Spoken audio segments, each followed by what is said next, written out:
Howdy, y'all. This is Emma Griffin, and today I am going to be reviewing the article Trauma in the Classroom: Effective Strategies for Extreme Behavior, written by author Julie D. Keel.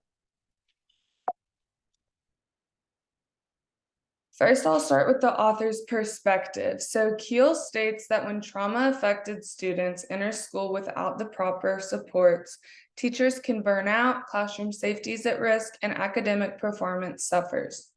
In order to combat this issue, the author focuses their research on the question, what do experienced educators use as the most effective strategies for behavior management in the kindergarten classroom with an increase in students entering school with multiple ACEs, or adverse childhood experiences? The theoretical framework is based off of Maslow's motivational theory. This theory focuses on the 5-tier model of the hierarchy of needs. These tiers include physiological needs, safety needs, love and belonging, esteem, and self-actualization. All lower needs must be met before higher needs can be met, and the hierarchy of needs must be met before learning can occur. The conceptual framework for this research is based off of the Multiplying Connections initiative. This initiative focuses on how schools can best provide a positive and nurturing environment for children. The strategies of this initiative include remain calm, attuned, present, predictable, and don't let the child's emotions escalate your own emotions. This framework is based on brain and trauma research that was done by Dr. Bruce Perry. The research method for this article was a case study. This case study examined 5 kindergarten classrooms in a suburban neighborhood. It focuses on best practices of experienced classroom teachers for managing extreme behavior. The research involved interviews, observations, and focus groups. So some key points from this article include, first, each of the chapters. That is the introduction, the literature review, the methodology, the analysis of data, and the conclusions, implications, and recommendations. For the purpose of this article review, I'm only going to be focusing on chapter 5, the conclusions, implications, and recommendations, which is pages 69 to 82. The first thing that this research discovered was that behavior has increased over the past 5 years, and these behaviors are linked to an increase in trauma or adverse childhood experiences in students.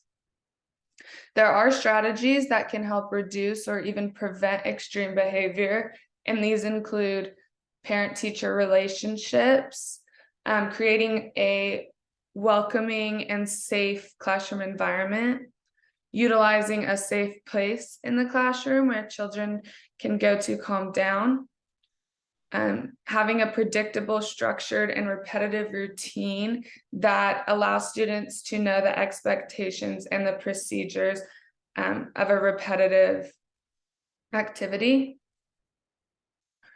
Teachers should still hold high expectations for all students. Those should be high behavioral and high academic expectations.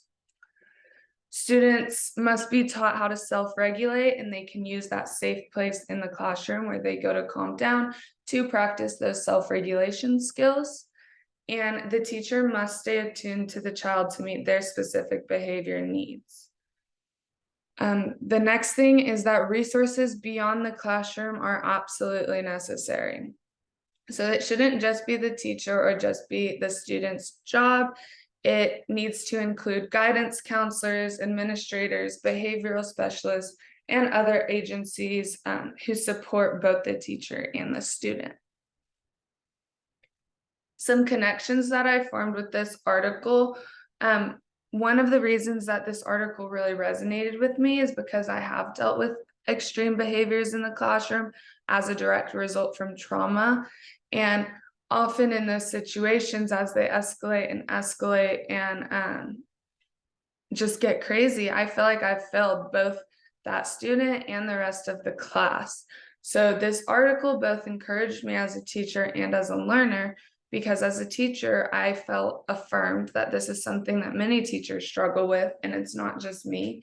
And as a learner, I felt empowered with the new strategies and skills that this research effort produced.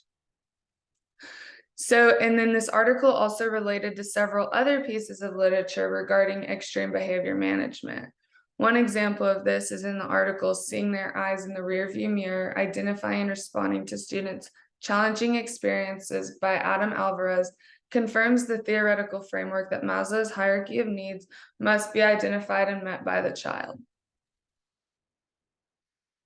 So some questions that this article produced for me was, what role does social emotional curriculum play in extreme behavior management? What type of specific effective supports exist for students with BIPs or behavior intervention plans?